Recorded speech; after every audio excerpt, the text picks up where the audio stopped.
All right, so my leg is all set up to animate, and so let's get to it. I'm gonna think about what I want to do before I do it, right? So I know what I want to do. I want to make this leg swing, so he walks. I also want to bend the knee, so that it looks like he's not a robot or something. Like he's in broken legs, he can bend his knees. And in addition to that, in addition to having the leg swing through space to make the walk, I also want to have the leg slightly move forward and back as he's taking the step forward, as he's moving, taking the step forward and then back, pushing off. And what that does is whenever both legs are doing this at the same time, it's going to introduce a little bit of twist into the hips. And anything I can do to give a little more depth is helpful, especially in a character design that's as flat and as graphic as this one. If I can introduce a feeling of rotation or twist, it just sells the idea that this character has some mass and some form. It isn't just a flat image, right? So I want to definitely do that. So let's go ahead and start. I have my keyframes here are all marked on my timing notes here. Every 6 frames or so I have my contact and pass position. So I'm going to go ahead and set my keyframes corresponding down here on the layer that I want to animate. And I'm going to set the keyframes first. The newest versions of Animate actually will automatically keyframe for you, meaning if I toggle that that feature on, and I go to a frame like frame 7 and there's no keyframe on here, but I make an adjustment, I change the transformation of the symbol, it'll automatically set a keyframe for me. I don't have that feature turned on. You may not have the latest version of Animate, so I'm not going to worry about doing that additional step.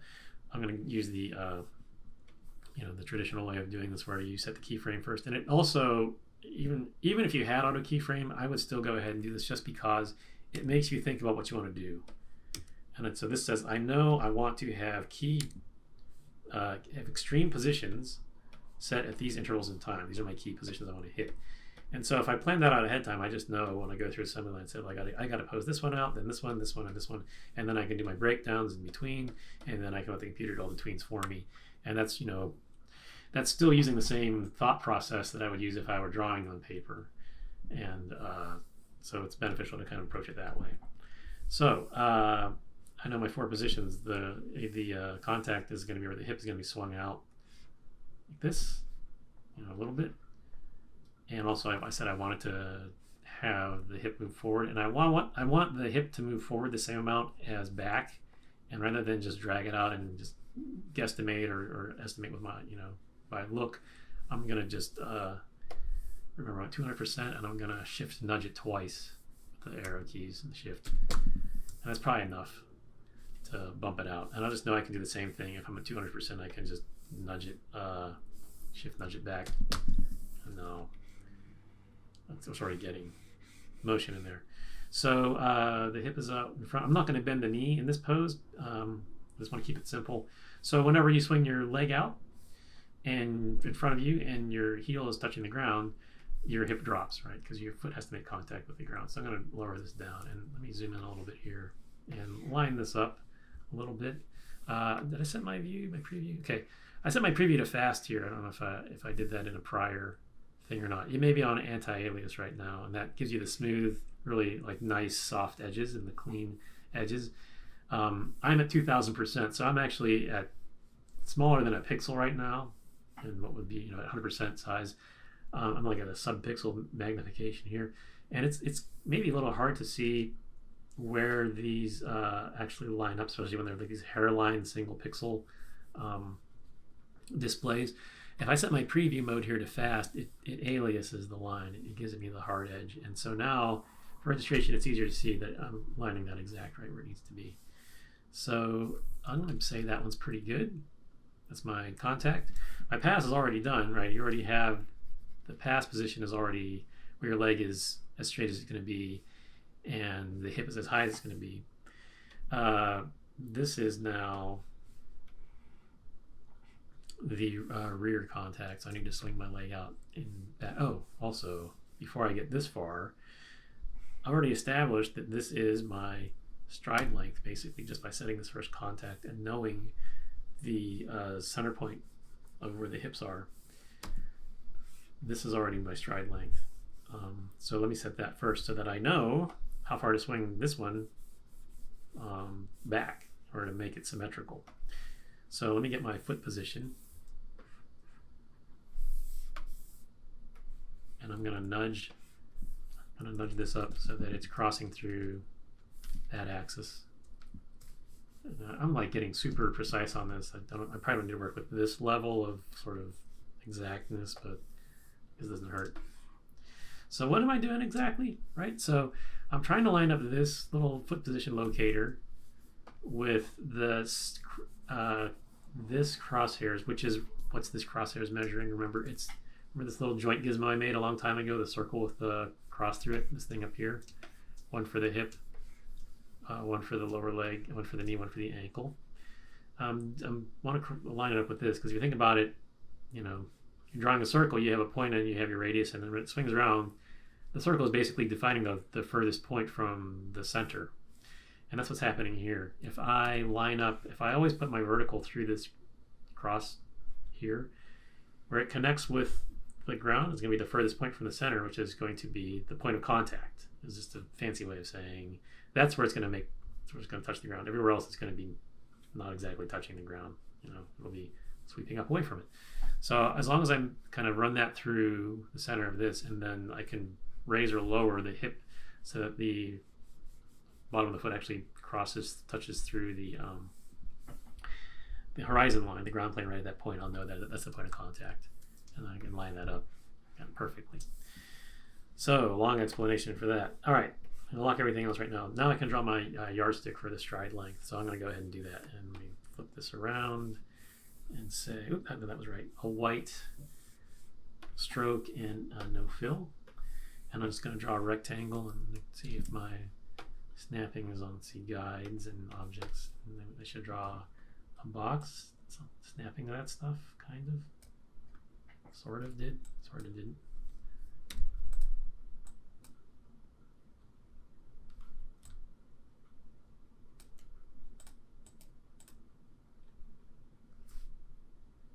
All right, what happened there? That was weird.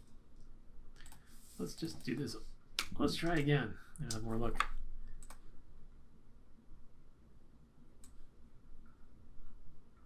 All right, I don't know what it's snapping to, but the edges are good.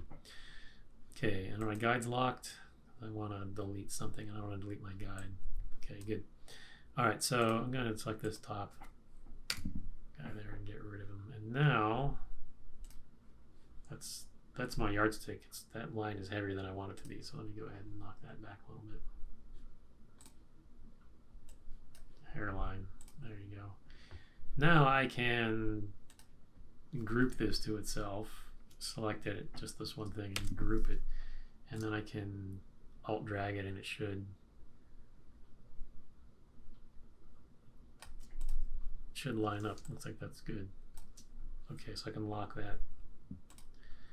So now I'm back to where I was. All right, so there's my stride length is set. So now I know if I want to have a perfectly sort of symmetrical, evenly spaced stride, I can now say, okay, well that's the heel contact, and when I swing back to where the toe contact is before the lift off, I know that my foot position now, keyframe that, and set my foot position to there. And now I can classic tween that, and now I have, not only do I know how far back will the legs sweep, but I also now know, not that one there, if I onion skin it, I can see these are my even, this is my even spacing for those 12 frames of where the foot's going to be. That from before we talked about tracking the walk. So if I make sure that my foot, at the end of all of this, if I make sure that the foot is, the crosshairs are slicing through each of those vertical tick marks, that my feet will be moving equal distance from frame to frame, and then my feet won't slide, but I'm tracking that walk. All right, so let's set the second position here. Second contact, I can swing the leg out. Now, zoom out a little bit. I'm going to turn off my snapping. All right, and like that, and then I'm going to bend the knee a little bit.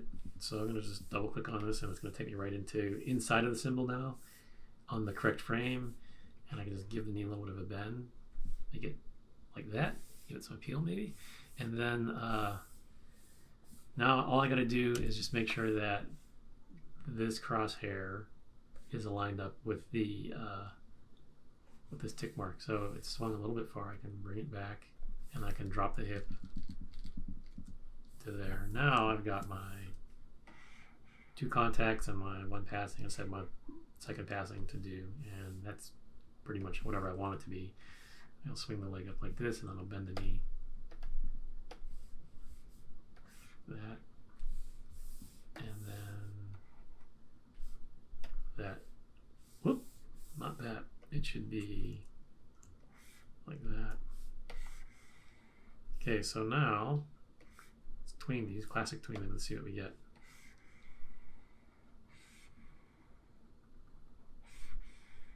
Okay, so it's looking weird, and I know why that is. I didn't think about that. The only thing that's tweened is the is this symbol, the rotation and the position of the leg itself. But the knee bend, I go in here, I didn't tween any of these positions. It just pops, so it looks weird. So I can just tween these. From here to here, there's no change, but the rest of these do. So I'll just tween these 3.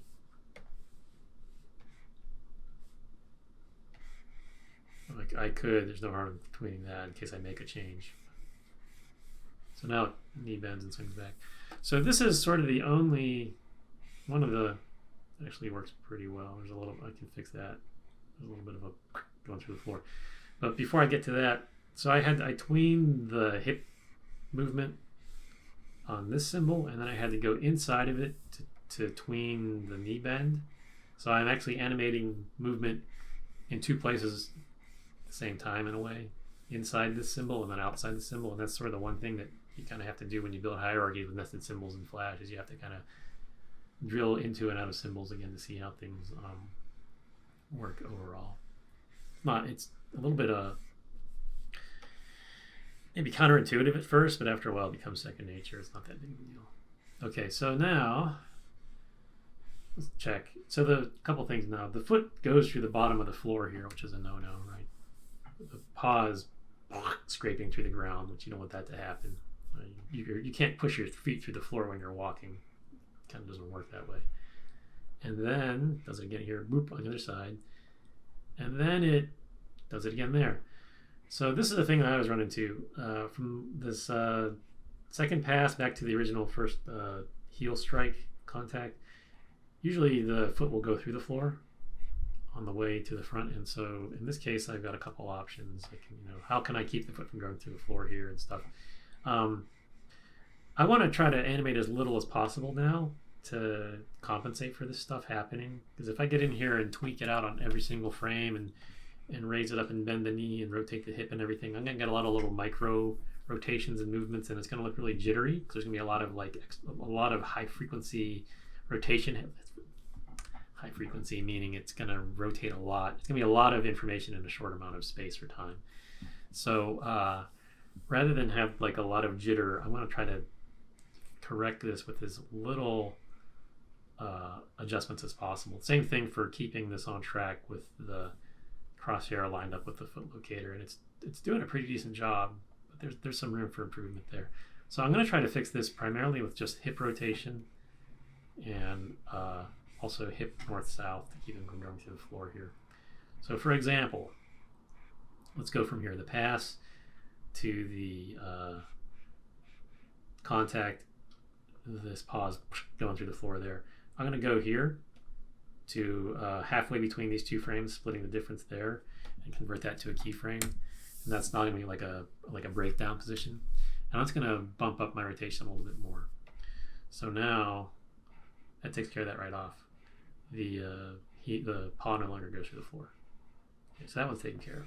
How about all these others? Let's see how we can do about this. How about right here? Let's start from the beginning. So I'm going to zoom in a little bit. So that looks good. That looks good. I just want to take some of this scraping through the floor out of there. And I can go here to frame number 2 and do it, and frame number 3 and do it, but I'll end up kind of micromanaging that and like setting frames one after the next as you go in a straight ahead fashion. I don't want to do that because I may introduce more jitter and more keyframes than I want. Like I said, I want to try to be as efficient as I can with the use of keyframes. So I'm going to, once again, put a breakdown. I'm going to go halfway between 2 existing keyframes and put a new one in there as a breakdown. And I can choose to rotate it, but I make sure I also want to end up with this white crosshairs as close to this intersecting with this little timing mark as much as possible. Actually, I'm sorry, the foot position mark. That. So I'm going to raise it up instead of rotating it and see what I get. So I'm just nudging it up until it crosses through the floor there. That. And got a little bit of a fix to do there yet. So now that that's where it needs to be, now I can do it with a knee bend or with a foot with a hip rotation to kind of get it where I want it to be. And the knee's not bent here, and the knee's not bent here either. So if I bend the knee here, it's going to go from straight leg to bent knee to straight leg, and it may feel a little bit jittery. So I'm just going to try to keep the leg straight.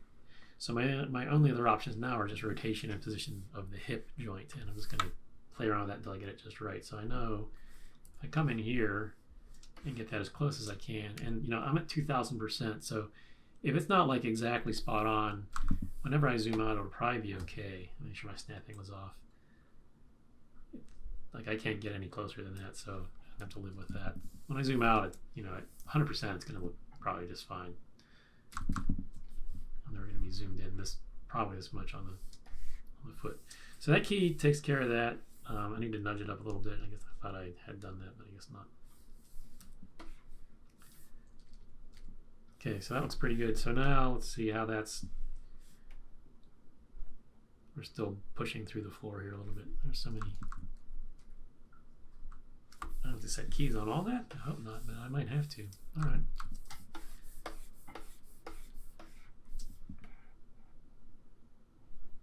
See what happens if I go. Which one's worse? They're both pretty bad. Okay, well, let's key this one and nudge him up.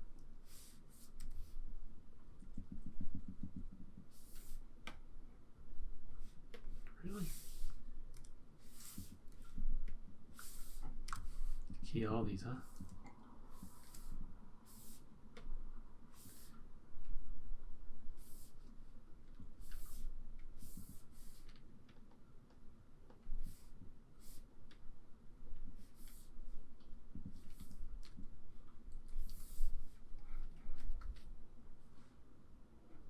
How are these looking?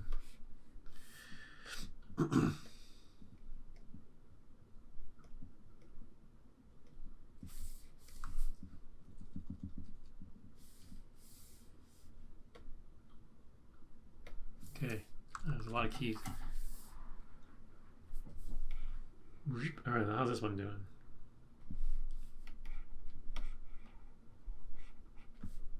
Put a breakdown there and set the rotation about like that, and then we'll nudge you up.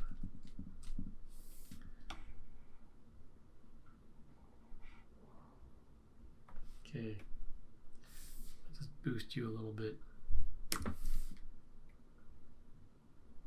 Line up with the crosshairs and nudge you up a little bit. How's this one looking? One's not too bad. That one's pretty good. I'll let those ones go. I don't want to have to end up keyframing every single thing. I want to try to be as efficient with my keyframes as possible. All right, so that one's pretty good. And then on the other side, pretty good. All right, so let's see, how does that loop?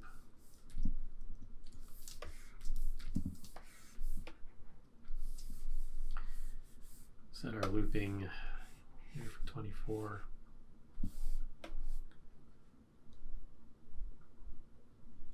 All right, pretty happy with that. So now, if I'm good with that, then I just need to do it for the other leg. And turn this one on and go ahead and do the whole thing over again, right? No, we don't need to, because we already did one. We can just duplicate it. So, and I don't even need, I mean, what I could do is copy all of these keyframes into this symbol. Oops, not that one. Into the far leg symbol. But I don't even need to go that far. What I can do is I can just, this is the far leg, right? And if I look at it, the far leg comp, it's in the library here, far leg comp. All I really need to do is just take this symbol, the near leg comp, and just copy it over to the far leg layer and just reuse it as a new instance. So I can select these keyframes in the far leg comp and just get rid of them. And it's no longer on the stage. It still exists in the library. It didn't go away, so there's no harm done in doing that. So now I can just take all of these and duplicate, just alt drag them down. I just want to make sure I do it in the right place, because what I want to do is I want to have, if you think about it, the near leg contact is going to start here. The far leg, the heel contact, the heel strike that I have here, it's going to actually be this on this one. So it's going to be offset, right? Instead of starting here, it's going to start here, and then these are going to be back here. So I'm just going to basically swap from 13 to 25, and then from 1 to 12. I'm going to swap when I bring them in here. So let me just give myself a little marker here, because this is my contact. This is what I want to be my frame 1 when I bring it down. So I'm going to select all these, and I'm just going to alt drag them. When I hold down the alt key, it's going to duplicate it. So there, that works. And then I can take these and just move them back here. And if I did it correctly, it should give me a loop.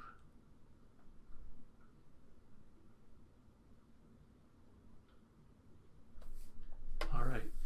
The other thing I can do, just a little shortcut to sort of differentiate these, because there is no outline, and so when I get into here, it kind of becomes one jumbled sort of blob.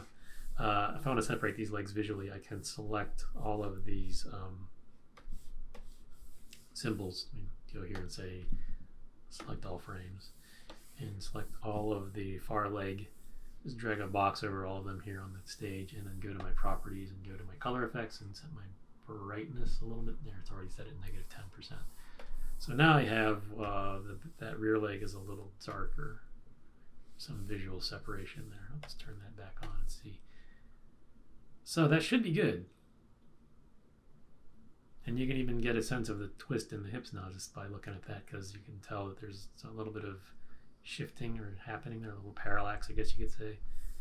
So we're getting some up, down, and front, back motion happening there. All right, so the only thing I want to do now is just, I want to verify that my feet are gonna totally be like spot on for when I want to track this. What I can do, just for make the visuals a little cleaner, I can duplicate this foot position and then just set this one like that. And then let me think about this for a sec. I think then this one should be up here. And then this one should be down here.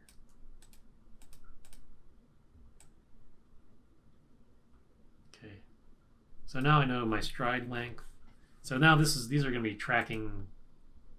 These feet will track now. They shouldn't slide. And then I can guide all these. So whenever I pop up to my main, oops, I don't have, let's do this, extend this out so we can see it.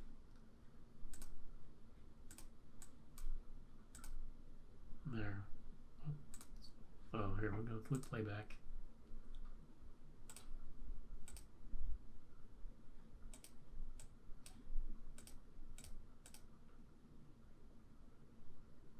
So it's looping. There's a little bit of a lag there because when it loops around in playback, it will do that sometimes. I'm changing this to match if that has any effect. Oh, that's even better. Okay, so legs are done.